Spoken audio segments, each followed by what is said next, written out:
You're running full speed, but the markets are faster. Quasar Markets Live brings the world's top financial minds to you. Everything you need to know in one place. Learn from elite educators and gain a competitive edge, leveling the playing field for you. Join the conversation. Quasar Markets Live. Okay, good morning, everybody at Quasar Markets Live, and good morning, more importantly, to my main man, BigBeat. How are we doing today, my friend? I'm good. And I think that the world is starting to enjoy a little bit of a reprieve from not all of the crazy news out there, right? And I was pretty excited about that the last couple of days. And then all of a sudden, I hear that China, what did I say yesterday, Howard? That the one stock you asked me specifically, name me one stock that you're worried about. What did I say? It was Boeing yesterday. Yep. I clearly said I worried about Boeing, and guess what happened? China comes out and says we're no longer going to take delivery of any Boeing aircraft of any type, not just airplanes, but even parts. That's a problem. That's a main problem because we are a main contributor to the imports of China for the United States, which isn't much. And here we go. The one thing that we definitely do supply them with that they don't make much of their own, if any, is planes, commercial planes. Right. And, down 3.07% in the pre-market trading. Yeah. So, yeah, I mean, I think part of the takeaway that I have from that is, our president can't control completely the narrative of everything because other countries have a say. Other people are going to have their 2 cents that do matter. So that does matter, for sure. I will say earnings, on tap all day. We started to see them trickle in here. We got most of the banks coming in here, and so far, pretty good. Bank of America Q1 earnings, they beat profit. They are currently up about 2.29% here, Steve. Did you see any takeaways there that you liked? For me, I had a few. I do. I'm going to let you go first because I think I want to share a thesis that I've got that I think I brought out to you this morning that I want to share with everybody. And I'm going to let you talk about the banks, and then I will go into the banking. Sure. So their trading and markets division. So Bank of America, very new sort of to the trading area. They saw revenues raised 11%. They also saw their fixed income currencies and commodities move up 8%, and that their equities movement was up 17%, a record high. And we know that they're attached to Merrill Lynch, right, which is sort of fallen off the face of the earth over the last 20 years or so. It was where my dad did his banking back in the day, his trading back in the day. You called your guy at Merrill Lynch, he put an order in for you. They were very late to adopt technology into it and now trying to make a comeback. Interesting there. Also interesting but concerning for me, credit and debit card spending's up 4% year over year. So, and that's a lot of that because we know people are holding back means that inflation is still hitting people, in my personal opinion, at a pretty high rate because that's what they're paying for the same things they were buying before, not necessarily new purchases. So those were the things I thought. They did come out. Their CEO said that they are ready, to withstand the volatility, that they run their business to withstand volatility. So, and Brian Moynihan did say consumers have shown, resilience. So Bank of America, the first one I was looking at was, looking pretty good there. The other ones there, PNC, they also had a nice beat on earnings. Regional, more of a regional bank. Would you call them a regional? I mean, not really. They're about as big as regionals they get, right? They're a big bank. Yeah, they're a big bank. But they definitely had stronger earnings. Also, EPS came in at $3.51 versus $3.38. Again, they said volatile macro backdrops, are what's a problem. They said that they have diversified income mix, which is good for them. They did talk about delinquencies up 12% year over year. So, yeah. And that's what I want to talk about. Yeah. commercial loan delinquencies. So that what has me worried a little bit too. Again, their net interest income was up about 6%, and their non-interest income was up 5%. So I thought they had pretty good earnings. Citi just came out. I did have something on them, but not a lot of news because they literally just came out. Again, their CEO did say ready for global trade shakeup. And again, their equities are up 23%. Yeah, that was my big one there. And then their investment banking side, 12% year over year. So they're doing strong with high wealth individuals, it looked like. Yeah. So those are the tales of two sides, right? Bank of America banks, your everyday man, Citigroup and Goldman Sachs and JP Morgan sort of are your high wealth individuals. Yeah, I mean, it's the banks that made the right choice back in the day. Why? Because they did mergers and acquisitions with brokerages. So BAML, Bank of America Merrill Lynch, BAML, better known as, made a choice. They came together, right? And when one side goes down, the other side's up, or vice versa, right? When trading's up, like it is right now, they're making money. Maybe they're not doing so much loans, but there was something that was starting to bother me, and I thought maybe it might be best if I just did a complete demonstration, show everybody what it is that I'm talking about. And I found the way to do it, Howard. So I'm going to go ahead and add to the stage my screen here now. Yep. I can do that before putting remove what? I got to review, I guess. Here we go. There we go. It's the U.S. credit tightening around the banking systems.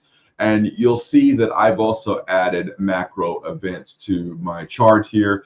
What I wanted to find out, and I started seeing a little bit of news around the banks that have slowed down their approvals of loans.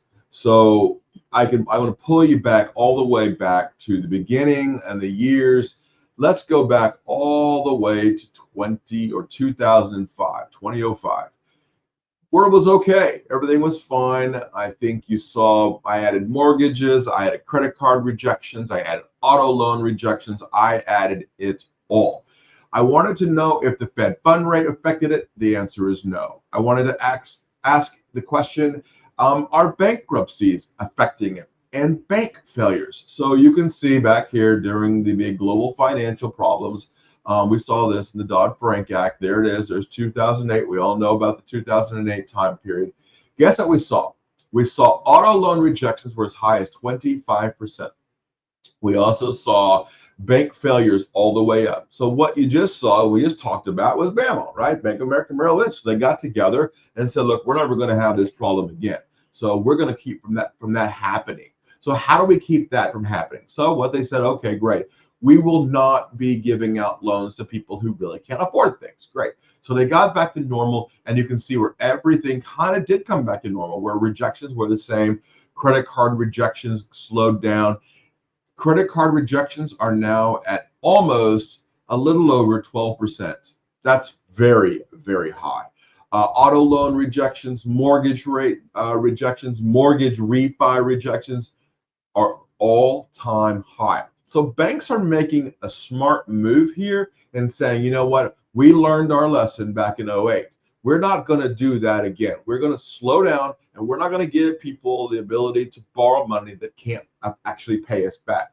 And we've also got the issues of tariffs, layoffs, all of those things. Now, the question mark I said was, well, what is actual bank failures now? Are we going to have a bank failure problem in the future? And I said this last week and 2 weeks ago on the show. No, I think banks are going to do quite well. Guess what? They're all coming out with great earnings.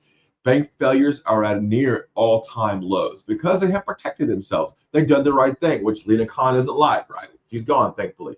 Mergers and acquisitions, those companies come together to protect their companies. Great. So now bankruptcies for banks, failures are at the low. But guess what isn't bankruptcies? Bankruptcies of businesses are starting to move back up again. Not quite at 2008 levels, not quite during COVID levels, as you can see here, but you can see right here. I'm going to put a mark up if I can. There we go. I'm going to put colors on it. You can see it right here. So we're getting close, and you can see that during COVID and after that dropped quite a bit on bankruptcy. They got back to normal. This is about where it should be. Somewhere in this area right here is where bankruptcies should be. But right now, we're not seeing that at all. In fact, what we're seeing is the rocketing, right? They're moving up. Bankruptcy rates are pushing too far up for me to make me feel comfortable of where we are right now. But this is the other one right here. This is auto loan rejections.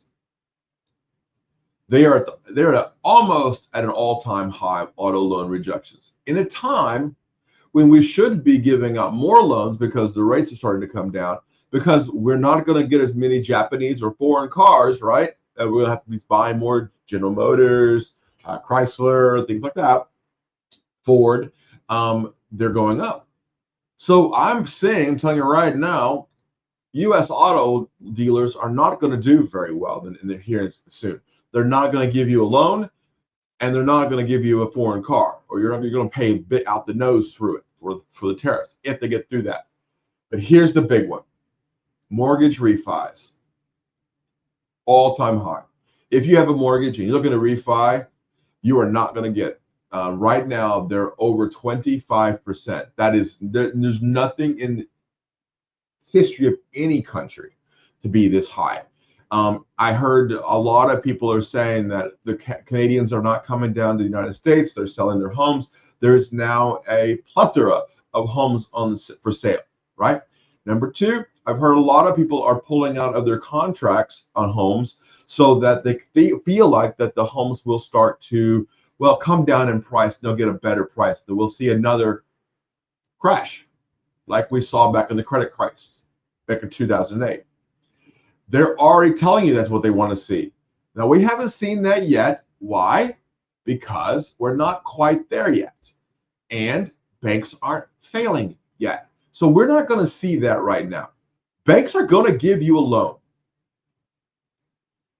If you're the top 50 to 60%, if you've got bad credit, don't even apply. That's what they're telling you, right? Because they don't want to lose their standing and they don't want to have a bank failure. Great. But they're telling you a lot of things right now. And here's the one thing I want everybody to understand here. Mortgage purchase rejections. Not only mortgage refis, mortgage purchases. This is huge. 15%. If you think about it, back during 2000 and let's say 5 and 6 and 7, if you had a heartbeat, you got a mortgage. That's what happened here. That's why they had the problem. They gave too many people the mortgages. But now you're not going to get a mortgage. This is now at over 12 to 15%. So if you feel like you can't even get a mortgage, or you want to refi your old mortgage to get a new home, you're not. The next housing crisis is coming.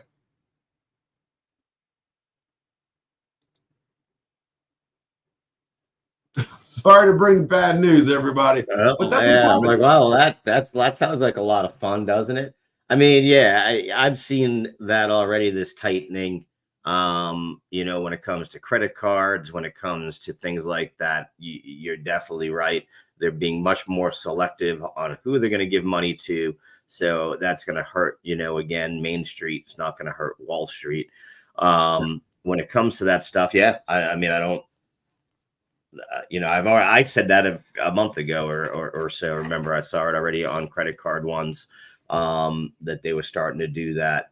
It's yeah, the rich will eat, the poor, you know, they get the scraps. But we'll see what happens here. Yeah, you know, and then yeah. I mean, if you look at the Dixie right now, Howard, I know I got you tongue-tied because of this one, but look at Dixie. It's still under 100. So that is what's propping up Bitcoin right now. I mean, Bitcoin's at 85.8, right? I mean, that's, people don't understand that. Well, why am I buying Bitcoin? Well, it's also a hedge against the dollar. If the dollar's slipping, one Bitcoin is still worth what? One Bitcoin. So it doesn't matter what, you know, when I looked at it the other day, and I have to ask you, there seemed to be an issue at 85,000 for some reason.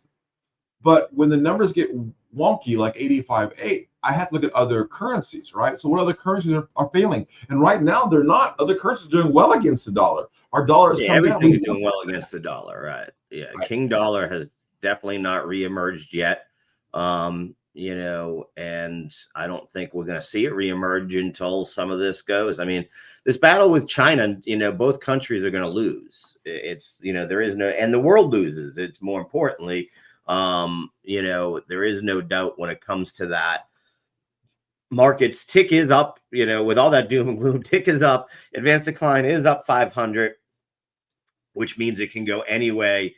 And it does look like we are having a little bit of just a sideways pre-market so far, up very slightly. What we are seeing again is earnings, at least now I have to look to see if that's still the case. Earnings were sort of what had us moving. Bank of America with good earnings up 2%, like we said a little bit earlier. Citibank up 1.03%. PNC, who had good earnings, are down about 0.5% now. Other things I was looking at in the pre-market, Ericsson, that had earnings, is up about 7%. They had very strong earnings report there, so that was good to see on their side.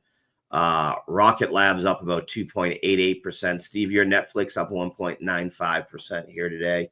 One of the big gainers so far this morning. And then Fanged DUO up about 3.6 in the energy sector. Energy sector and the technology sector.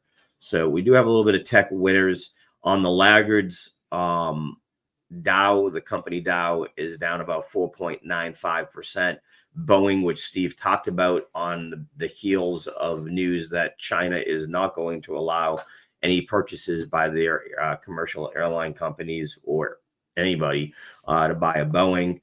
Mobileye is down, Li Auto down. Apple's making a little bit of a move back up. It was one of the big laggards this morning, so it's moving the upside. A couple of other laggards are Pepsi down about 1.1, GM down 1.09%. So, if we look at the, why is it? Oh, there we go.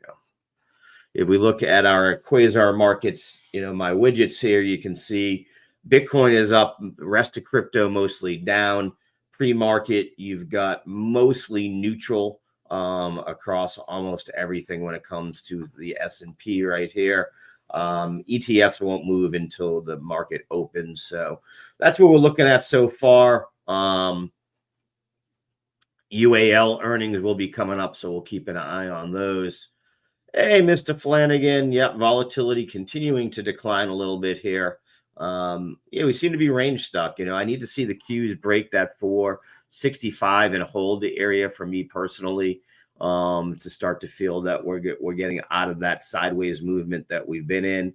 A lot of analysts, still sticking with we're just going to trade sideways here for a while. I know Mr. Flanagan's one of the ones that's in that boat, so to speak, looking for sort of a May/June move back up to the bull market. I'm sort of right around that same time frame myself. You asked about Bitcoin. We've seen the retail capitulation of the ETFs, so now most of Bitcoin is back in stronger hands. So this is usually when you do see its move back up towards 90. I do think we are more likely to head up with Bitcoin towards 90 than back down towards 80 right now. That can change in one or two tweets, as we know, but that's my feeling on it as I'm looking at it. What is the catalyst behind that, Howard? I feel the same way, that we're going to 90,000. I think we're going to that 90. Well, because like I said, ETFs have seen all these huge amount of outflows. So those weak hands, that was the weakest of the hands, because that's my dad buying his retail Bitcoin through through iBit. They've all capitulated already. And who's been buying it? Michael Saylor, myself, you, people who are not going to sell it at a whim. And therefore, that's going to give it what it needs to make that move back up to 90. So we sort of switched that momentum. For a long time, the weakest of hand retail traders were the people that were propping the market up besides Michael Saylor. Right. So. When you say volatility slipping a bit, we're still sitting, the big sector still sitting at 68.58. That's still fairly elevated. I don't think there's Yeah, but I think there's a different. I think 2025. I think I deal in the VIX, and to me, I do think we're going to find that instead of trading below 20 and in that 15 range, that we're going to spend a lot more time around 25. We're at 30 right now, so I think we're just slightly elevated.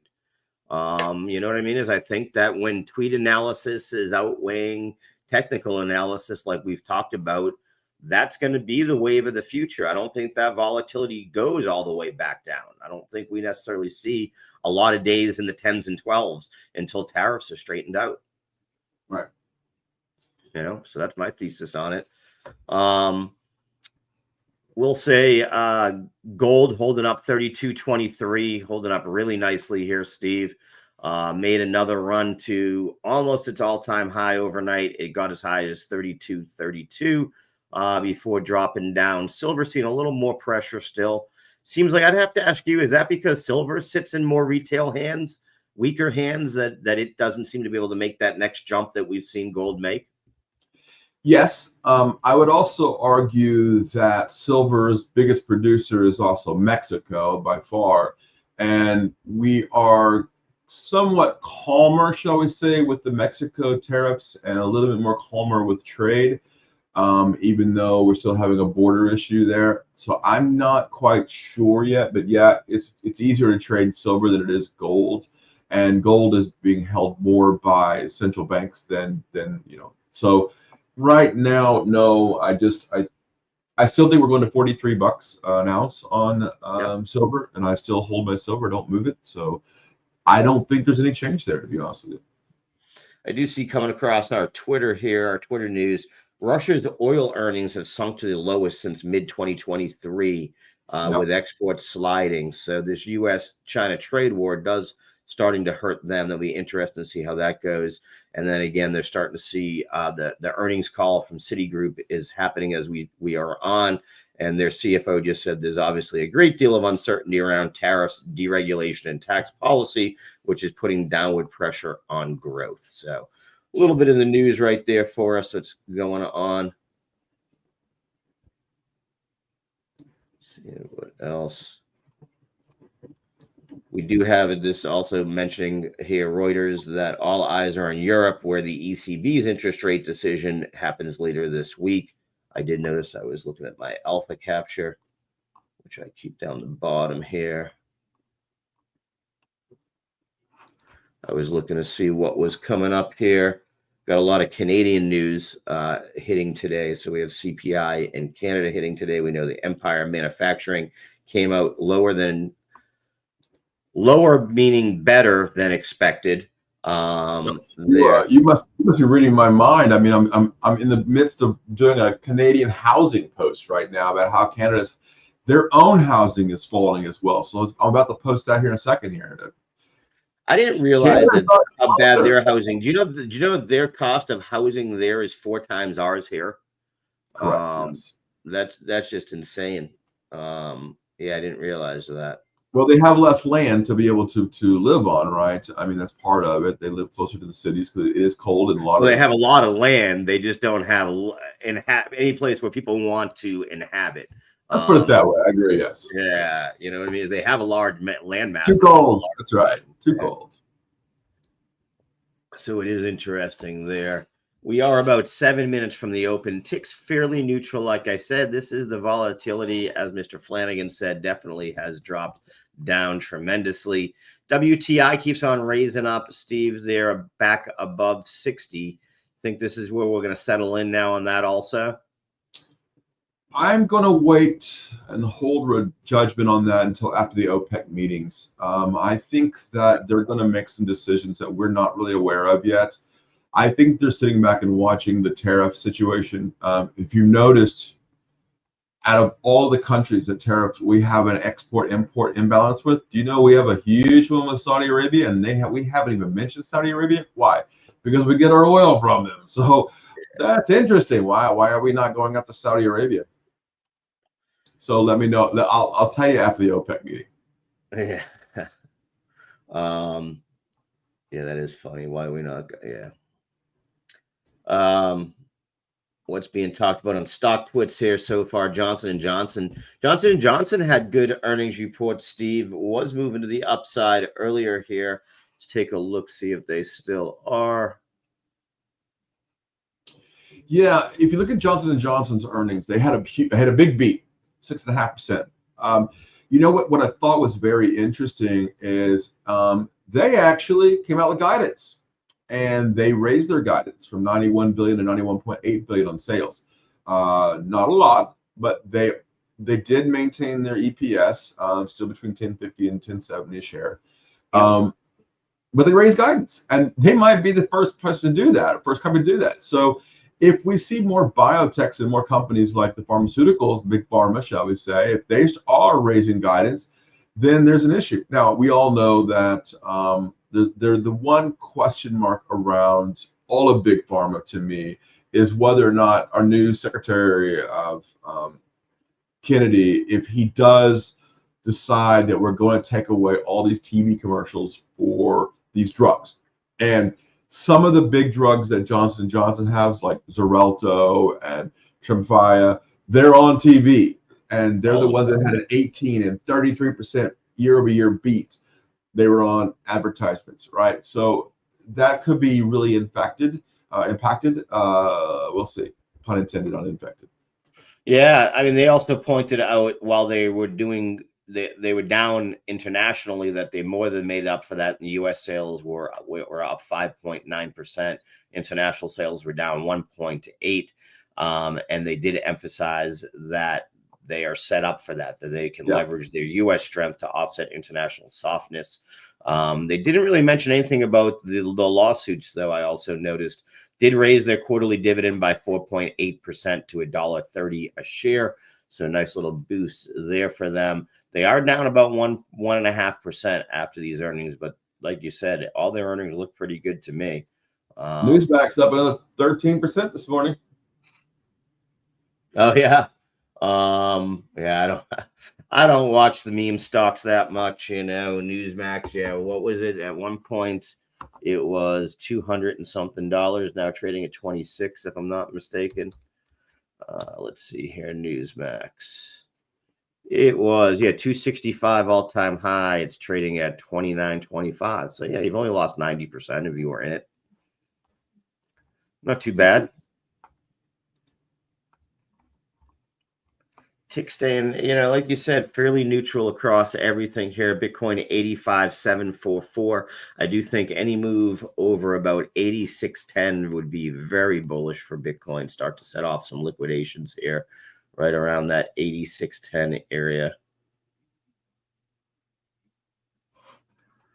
I'm seeing now where BTU, that's the Peabody Coal Company, they're now up 0.5% here.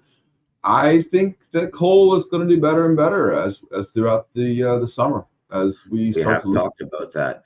Mm-hmm. It is interesting. We're starting to see more things. When I was looking in the pre-market, almost everything was within 1 percentage point of where it closed yesterday, either up or down. Starting to see some movement now. Coinbase moving a little bit further up from there. Carvana, CVNA, up 1.45% here this morning. So we are starting to see a little bit more volatility, slip into the market here. GitLab now down 1.13%. Levi's down 1.07%. So a few of them starting to move up or down a little bit further here. So some volatility slipping in. Still not a huge amount, though. And when people ask me why is the U.S. market, rebounding like this, and I tell them, and I'm looking at the numbers again, between German investor sentiment being sank to minus 14. Germany's sentiment, economic sentiment, is minus 14. That's low. And what it means to me is, where else are you going to put money except the United States? So, right. Yeah. No. Yeah, makes sense. Looks like a mixed bag across healthcare. Healthcare seems to be the sector kind of bringing us down here today. If we look at the 11 sectors of the S&P, banking actually down, but half of them down. We are about a minute from the open here, so we'll see what we get. I do think we've got a sideways. We haven't really had a sideways day. I think we have a sideways day in front of us. We do. I think we have an up day today. I think I think we have a very bullish day today, to be honest with you. Nice. VIX is getting low at 30. I said if it goes below 30, that's where I really liked it. So let's see what happens here if we can get below that.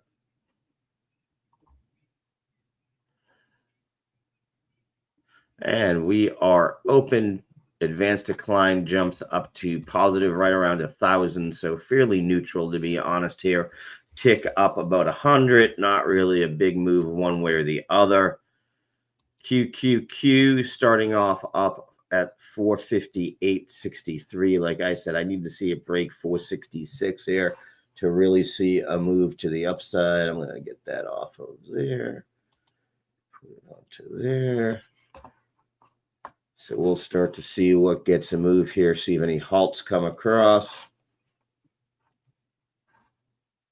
Take a look at the news hitting here. StockTwit's talking about Bank of America.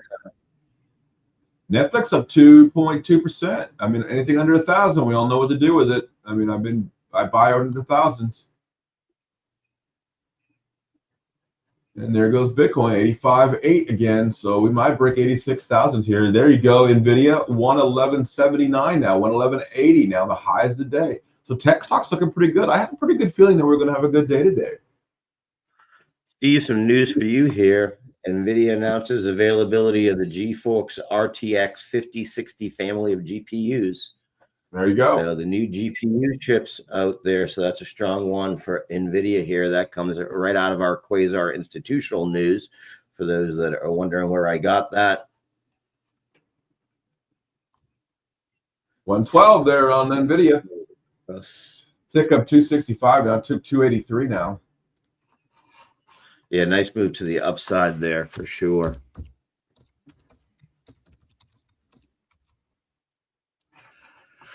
$458.62, right about the middle of the trading range. 459 was where we opened up at. That's what we're trying to break. There it goes, broke back above it. So you've seen a nice little move to the upside on the Qs here. SPY is up about 22 basis points. Dow Jones up 14 basis points, moving to the upside. RUT just broke to the positive. Also, tick nicely moving up 371. Advanced decline now up 1,562. So we are seeing some nice buying action happening here. Bitcoin holding up, actually moving up now to 85,800. So nice move to the upside there. Gold at 32.22, sitting pretty flat on the day. Yep. We do see a first move to the upside on the WTI and Brent also. WTI breaks above 61.15 here. Let's take a look at the 10 and 20 year here. 10 years at 4.372. So down about a quarter point here since yesterday. So I'd like to see that. We're hearing Elliott's building a stake in HP Enterprise, HPE, a $1.5 billion stake in HPE here. And again, normally if Elliott's doing that, they are activist investors. They want seats on the board. They want to make changes within the company. So be interesting. And they've had some good luck lately, right? A couple of the companies they've gotten involved with have had some nice turnarounds. So, you know, it's not necessarily the end of the world when an activist gets involved. Bitcoin now up 1.23% here this morning. Ethereum is the big loser, down about 1.56. As we look here at the S&P 500, love to see it. A lot of green on the board here. Looks like Amazon, when it comes to the MAG, so far is the laggard, down about 31 basis points so far. I will say, though, since the open, we are seeing a move to the downside. If I change that to the 1 hour here. Yeah, tick just dropped down -38. So I mean, we're still seeing sell-off. We saw that initial. These are the algorithms again. Initial move from the algos was to the upside. Like you said, Netflix nicely up 2.3% here, Steve. Nice move to the upside. Bitcoin 85,750, holding up pretty well so far. SMCI up 2.3% as well. SMCI is getting very interesting to me down there. Oh, really? Yeah. Tick back up 280 now. So, you know, we're hearing that some automakers are eligible for exemptions from Canadian tariffs. So we'll see.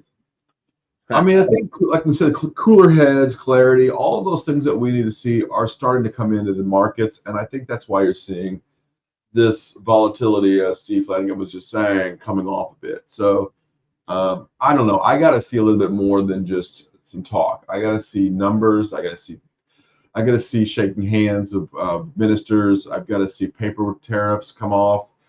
I don't know. I got to see the narrative change a bit before I change my mind on this. But market seemed to like it. Tick up almost 400 here. Yeah, definitely trying to move to the upside. We do have some pumpers here so far this morning.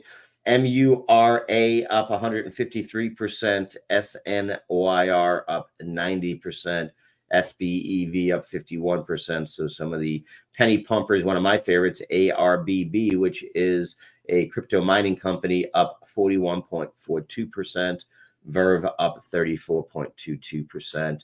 Not seeing any halt so far here this morning since the cash open.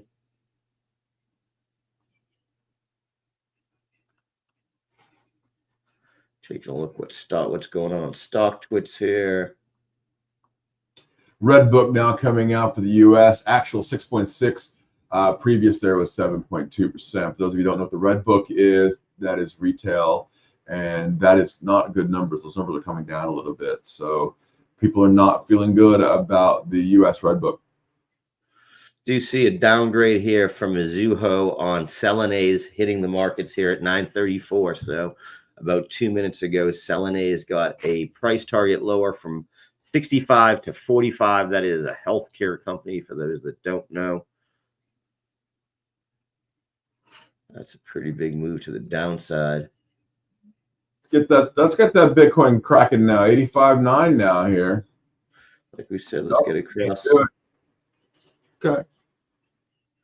Seeing the Albemarle, Mizuho busy this morning, lowering a lot of targets here. I'm seeing across Quasar's institutional news. Excuse me. They lowered Westlake, lowered SCF Industries, Huntsman, Chemours, Tronox, Olin, Eastman Chemical. Wow, just across. Those are all industrial companies. Olin making chemicals. Dow Inc. They just lowered Dow to $32. Exalta, again, that's what's great about Quasar markets and what we have here. I can see all the analyst stuff as it comes across. Boom. I want to see what they have to say right here. So, we just talked about Dow, right? Dow Inc. So what happened at 934? Mizuho lowered the firm's price target from 42 to 32 and keeps a neutral rating on the shares. Firm updated price targets in the chemicals, agriculture, and packaging sector to reflect the recent market multiple reductions and only modestly reduced forward yearly estimates. Mizuho does not have a recession forecast. However, lower oil prices will reduce the gasoline cost advantage for many of the basic chemical stocks, the analysts tell investors. So all the news right here that you want on the fly. And I want to thank everybody right now. We just broke 110,000 followers on our Twitter page. If you're not already, follow us on Twitter. But we just broke 110,000 followers. My goodness, how fast are we doing this? I love it. Get your friends and families. Click on that button. So click on the follow button. Going 86 here, 85,960. Nice Boom. move up by Let's Bitcoin. go. 86,000 on Bitcoin. There it is, 86. It broke 86 here. So nice move to the upside. Definitely looking like a green day, as you said, coming across the board. Again, I got to see it get through this first 20 minutes, although we've already gotten through the first 10 pretty nicely so far. So it does look like we got some buyers popping in for sure. Market Shark definitely likes it. I agree. Let's go. Do you think that, to me, I think this is just short covering, actually. I think this is not just straight up buying. I think that people are feeling better and they're feeling, okay, the VIX is coming down. You saw Steve Flanagan talking about that this morning. Great. You know what? He's right. And it's coming down, not to the level that I'd like. But when the world was starting to feel like it was just falling apart, I bought Nvidia.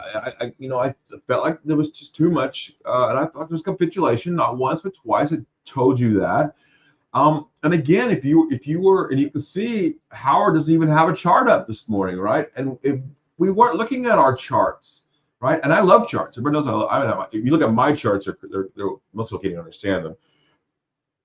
But this is what's happening. It's the macro side that's happening. It's telling you what to do to invest. People are not asking me, hey, my chart says this, should I buy? They're saying, well, do you feel better about the economy? Do you feel better about Trump? That's what they're asking me. They're not asking me, how do you feel about your chart? So when you see a better picture, macro picture, then people feel better about investing. People that actually have money, the older people they're not going, well, let me go ask my chart before I go put my money at Merrill Lynch. BAML told you what was happening. People are investing. They're putting money back in. They're investing that.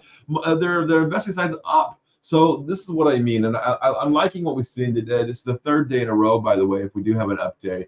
So I would say be careful. Usually 3 days in a row is usually tough. 4 days is tougher. 5 days is very tough. So I would say keep your eye on a little bit here. If you are long some things here and you are a trader, put on what? Those rolling limit orders, right? Those rolling stops. Make sure that those limit orders are in place in case you are trading heavy. But it's not smooth sailing, but it looks a whole lot better. Clouds are dissipating on the horizon if you're a sailor. So you know what? There's a lot of good here. 67.03 now on the VXX, still dropping the lows of the day here. As now the advanced decline line is positive by 3,000. Howard just told you we're about positive by 1,000, went to 2,000, now it's 3,000. At 5,000, we're going to have a great up day. But right now, everything looks good to me. Yep, absolutely looking good so far this morning. Got to break that 466, though. That's what we got up to yesterday before we faded out throughout the rest of the day. So I need to see the Qs break through that. Same thing if I'm looking at SPY here. I got to see a clear break above, that 545 area to think that we can, make an extended move to the upside. Otherwise, we are just range trading, which again, you can make a lot of money during, these ranges. I'll keep it. And if you are on the charts, it's linear regression. He's telling you, Howard's telling you we're range bound, so linear regression is telling you everything. Yeah, absolutely. Your linear regression, your Steve's favored Bollinger Bands, your standard deviation, all of those will work really well when it comes to indicators in this type of market. And you can just see with hourly chart shows you going back even all the way through basically end of March is that 545 area is the spot we got to break through when it comes to the SPY. If we do, we'll see a nice explosive move through it. If we get through some of these, though, look for a big momentum move to the upside. We might make another run here, I think. Yeah, we are. Like I said, if we break 466, watch for an explosive move up towards that 480 area very, very quickly. It will happen, very fast. So that's what I'm keeping an eye on. I do think that's our upward zone. A pullback here, you're looking for a pullback towards that 450 area. Right now. So again, I'm weighting it more towards the upside than the downside. Personally, I think if we can break that 466, we'll watch for an explosive move because it would finally wear down those sellers, right? We've had that sellers at those same areas like you talked about with Bitcoin. We had those sellers at 85, at 85, at 85. Did we finally get rid of them? Now we did. We're at 86. Does that become our support? If it does, look for that next move up towards the 90 I talked about. But I'm feeling fairly bullish here. I do think that, we eventually we're going to wear out those sellers without a doubt. Yeah, I mean, I understand there's a lot of sellers at 90,000. Is that right? Where the shorts are located? Yeah, that would be the next big spot to keep an eye on. Yeah, the round number. Seeing several senior aides to President Trump are advising him to be more skeptical of Moscow's desire for peace with the Ukraine. You're shocking me. You're shocking me, yeah. Howard. I mean, they're waking up to that Putin is not a good man, right? They're waking up to the fact that he's not lived up to anything, and Zelensky told him in the White House just that very thing. And now they're waking up to that, and the aides are now telling him that, which is good. I like that. The Wall Street Journal now is posting that China's port cargoes are starting to slow as tariff tensions are now escalating. So. But that's kind of be expected, right, Steve? Because we know there was a big tick up because if they were on the water before the 2nd or whatever the date was, their Liberation Day, they were exempt from the tariffs. So there was a huge move to get stuff out. So lots of Apple phones, lots of Nike shoes coming over, right? And now there's 600 tons, 600 billion tons or whatever it was. It was crazy the amount. Right. Ericsson, we talked about hitting a lot on Twitter news here. We know that they had very strong earnings here. Trying to see what else is popping across news. Martin Shark, you know, well, thanks for watching. Are you now bullish now too, or are you what are you thinking now? 111.74 now on NVIDIA. We could see another pop to the upside here pretty soon. MSTR would back up at 316 here, now up another 1.54% here. So I will tell you what is recovered nicely is been MicroStrategy. Again, anything coming up towards that 350 zone, you're really going to want to be keeping an eye on. But nice little move up. It's recovered all the way from that 225 area back up to 315 here. So nice recovery there. Coinbase giving back some of the gains it had earlier this morning. Canada now says that they are going to give a 6-month temporary relief from counter tariffs for goods imported from the U.S. that are used in manufacturing, processing, and food and beverage packaging. So there's quite a bit going on here. More good tariff news from Canada. All good news. Yep, absolutely. VIX back below 29 here. So love to see that here. This, like I said, I think, 25 might be the new normal for right now. So any kind of move down there is definitely, good news to see.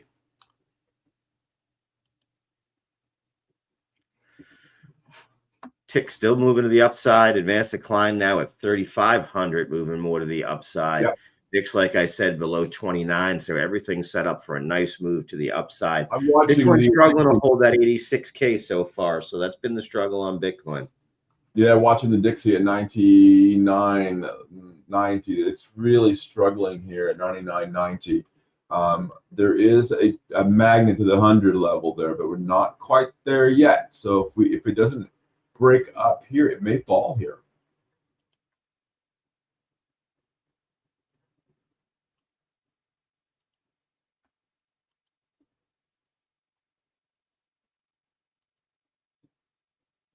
According to Bob Pisani here this morning, he's saying on his Twitter that Bank of America's monthly survey of fund managers has a net 36% are underweight U.S. equities, the most in 2 years. So he says it sounds like a buy signal. It's exactly what I said weeks ago, right? And that's why I went. And I thought the same thing, right? So I agree. I'm going to put what Bob posted up there so you guys can all see. There you go. Boom. 86.4 now on Bitcoin as we just broke through the 86,000 handle there. Kaboom. Yeah, I said if you got 86.10 out of the way, it was going to go pretty quick to the upside. That's a pretty good move right there. You can see it on those two wicks here. I can share that here. Let me go to this screen first. Makes me feel pretty good when I went at 77.2, just last week when the world was falling apart, right? And, we didn't get scared. I think it's one of my favorite sayings. But I'll tell you, as we push up like this, Howard, guess what? The path of least resistance no longer is to the upside now. Now it's starting to get a little bit nervy here. He says he's long the dollar versus the yen. I agree with that. And short the euro. You're definitely right. I think that's a right play. If you hold on a little later today, I'm thinking about I think 10 minutes from now, I think you'll have Steve Flanagan. Is that right? Today's no. Mr. Flanagan's usually Monday and Wednesdays. He's out Monday, of town. Wednesdays, yeah. I don't even know what day it is anymore. I just stick to 86,400 as we take off. There you go. And you can see those wicks I talked about. Once you broke 86.10 right here, what happened? Liquidations took over. You can, again, one thing that's great about the crypto market is it is transparent. It's not what you see. Look at this, 86,420.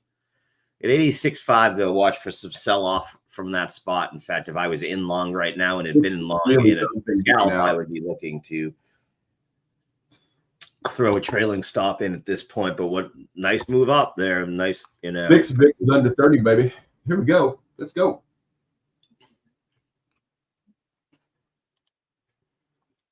Q's broke through that 460. It wasn't able to do that earlier. So again, Q's looking nice at 461.34, right about highs of the day. As I mentioned, this 466 I have on the daily chart definitely is the key spot that I need to see us break above and hold above. If we can, I do think you see an explosive day to the upside. Tick still moving up, 620, Steve. Advanced decline, almost 4,000 now. So again, very positive day overall. Both of us sort of, well, I said mostly sideways, but we're not done yet. I do think this is, what we'll see here in the morning. The question is it sustainable throughout the full day? Or do we see that sell-off that we've seen and bring us back into the middle of this sort of area here where we finished most days here in general? I mean, the bullishness and the bearishness feelings out there haven't changed, right? A lot of people are bullish about the market, and people are still bearish on the consumer sentiment and pulling back, right? So there is a disconnect here, Main Street and Wall Street. Now, I've told them, I can't tell you this, I've been saying for 34 years. Whatever happens on Wall Street and Main Street, they are always disconnected in some way, right? Whether that's Bitcoin to stocks or whether there's always a disconnect somewhere, right? And it's the mispricing of pricing, right? But right now, I don't think Main Street and Wall Street are talking to each other, right? I mean, you just saw retail sales, you just saw banks, you just saw all these numbers are coming out. Things are disconnected here, right? If banks are making a bunch of money, in trading, and you're not seeing sales at retail, look at Target. Target's telling you exactly everything. It's not happening, right? So there's going to be a big disconnect here, and it's all going to come, but we don't know when that is. That's why I'm telling you, put limit orders on. Be careful out there. If you're following us the last 2 weeks, you're pretty happy campers right now. If you didn't and you believe the world was still ending like some people still did, you probably missed it. I had somebody text me the other day, goes, hey, are you buying yet? What do you mean buying yet? I've been buying, right? But this is no longer the only thing I would say is, for those of you that haven't bought yet, just wait for dips. There's going to be dips on certain things. Earnings are going to move things down. News is going to move things down. There's opportunities to be had. As I've mentioned I don't see this as being a V-shaped recovery. I see this more as a melt up over the next, 6 months as opposed to a sprint up. And I think we'll see some sprints. I think we'll see some sprints up, but I think it will be a sprint up and then, a walk off a cliff when the president puts in a few words. Chinese factories are right now, according to MSN, are literally flooding TikTok with videos urging Americans to buy direct after Trump's tariffs. That's interesting. There's a lot of stuff going on there on TikTok, Steve. I don't know if you've seen. They've also shown all these factories that make the Hermes bags, the Louis Vuitton clothes, all that stuff, and saying, hey, you know what? Now that we don't care about your IP, would you like a Hermes bag direct from the factory, from the OEM? At $150 instead of $15,000, that's going to be a problem. I would say an Hermes purse. I don't think my wife would buy one. Right? While they're getting very, very close to like the real thing now, they're just not, and everybody knows it. They're saying this is the real one. In other words, they're saying these are the supply chain. This is where Hermes gets their bags made. And now we're going to sell it to you. We don't care about their IP or their contracts or anything. It's also TikTok. I don't know if it's true or not. AI is great. All these other things, you know what I mean? I do want people to be aware. Or like you said, are they really Hermes bags? Now we do know that most of that stuff is made over there. So it's an interesting one there, man. They have a different view on IP rights when it comes. Well, as of 2 days ago, they said there are no more IP rights for the United States. I mean, more even the factories. They don't. They're not. There's been lots of issues over the years, right, on that type of stuff. Tick still positive here, 385. We are over for. Of course, I said it. We went back under. We were over 4,000.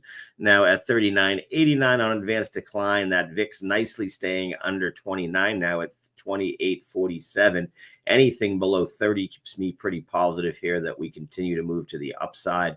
Those would be the things I would look for. Anything on the VIX that starts to move above 30 as we get towards that 466 on the Qs, on that 545 towards the SPY.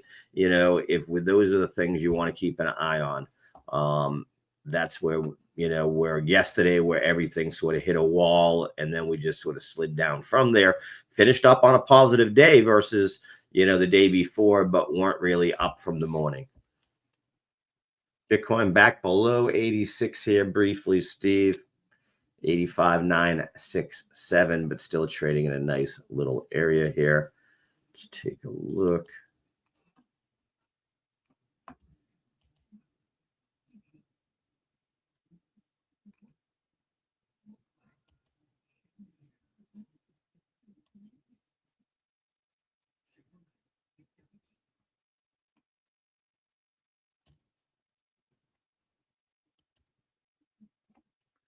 Yeah, a little more of a drop there in the Bitcoin than I thought there would be. I think that there was some profit taking, quick run, blew all those people out. Now they're going to drop it, right? Do you see big winner on the day so far? Rocket Lab, RKLB up 13.02%. Ericsson, we talked about in the pre-market, up 8.93, actually down a little bit. MTSR. What is MTSR? I almost said that backwards and thought it was MicroStrategy. Metsera. I bet you that's people who think that's MSTR. On the news, that news from Elliott has HPE up 6.65% here, Steve.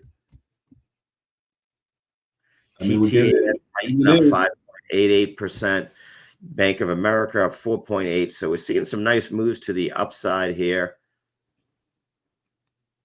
ZI up 4.19. Netflix up almost 4%, Steve. Palantir up 3.87. Still below that $100 level, though. Nice move up by Love here, Steve, today. Up 3.76%. UAL up 3.62. UAL was going to have earnings. I didn't see if they weren't out before we kind of opened. Let's see. They said, nope, still nothing there. They report after hours here. If investors are this bearish and yet the market's pushing up, that should tell you everything.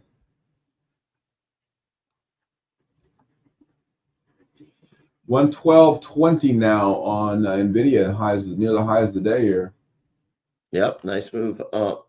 Nasdaq now 200 up 1.07%. Tesla up 86 basis points. SPY's up 55 basis points. Palantir up 4.1%. So nice moves up by the big volume movers so far. Those are the biggest volume movers so far today. And again, I do get that from Quasar Markets. Come right down here to my U.S. market movers. Select most active by value. And then if I want to see. Yeah, there were a lot of sellers there in Bitcoin up there, and the volume was very heavy. Yeah, definitely 86.5 in that area. Definitely saw a lot of selling. See a nice move up by the ETF SOXL. SOXL up about 3.63%. Chips. Yep. MSTR, like we said, up 1.9. AMD up 1.64. Broadband up 1.2. Man.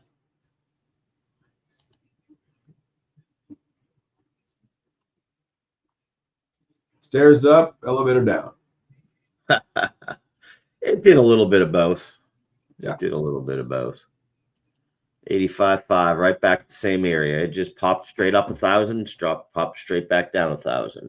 The thing is, it's got a higher high and a higher low than it had yesterday. All those things still keep me bullish intent. We're coming up on the 200-day MA there, too. It's always a tough one for Bitcoin to get through. For some reason, it definitely... I'm going to go right back up, to be honest with you. But, again, hey, we keep it a look across all the heat maps here. In general, they are very tilted to the green.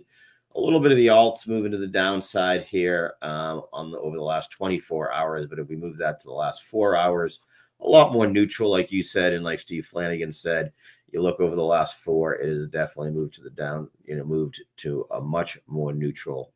And you're seeing the VIX pushing a little bit here. Not seeing any news moving this yet, but I don't know. I don't think I could buy the VIX up here. It's just too high for me. Yeah, I did get back above 29 on my VIX here. Yeah, I don't know that I'd buy it here. I just yeah, it's almost in no man's land for me. It's more about how I trade other stuff. If the VIX breaks above 30, it starts to put me more on edge for a slide to the downside if we hit any of those key resistance zones. You know, Q still can't break above that 466 area. In fact, it hasn't really challenged it today. Got up to 461.70 so far. Same thing. SPY's got to break above 545 for an extension to the upside. 542.93. So 543 right now is the key area. So Bitcoin 86.5, that's the key area. So, you know, we're seeing volatility with, like you're saying, a little bit more of an upward move each morning, but then it tends to turn towards the afternoon. We'll see if we can keep this going throughout the day. And I think part of the reason we are pushing up is the dollar is pushing down. If you're holding dollars, you're losing money, right? That's what we're talking about with the Dixie. Your buying power is going down, especially with international stuff, and that's what's holding Bitcoin up. That's what's holding stocks up. And the Dixie hasn't been able to break across the 100 level there. It's got rejected at 99.9 like 4 times here over the last 12 hours or so. So does look to have a little bit of a bottoming on the hour chart, but you know, with 99 as its true support, you know, but a break below that 99, as Mr. Flanagan would say, would probably cause a vacuum to the downside. So okay, Steve, we've hit the 10 o'clock hour. We want to thank everybody for joining us. Both of us are fairly bullish on the day. Steve, a little bit more bullish than I am. And that's just more because we had a really nice pre-market move up on a lot of these here today. So again, for Quasar Markets Live, thank you for joining us, everybody.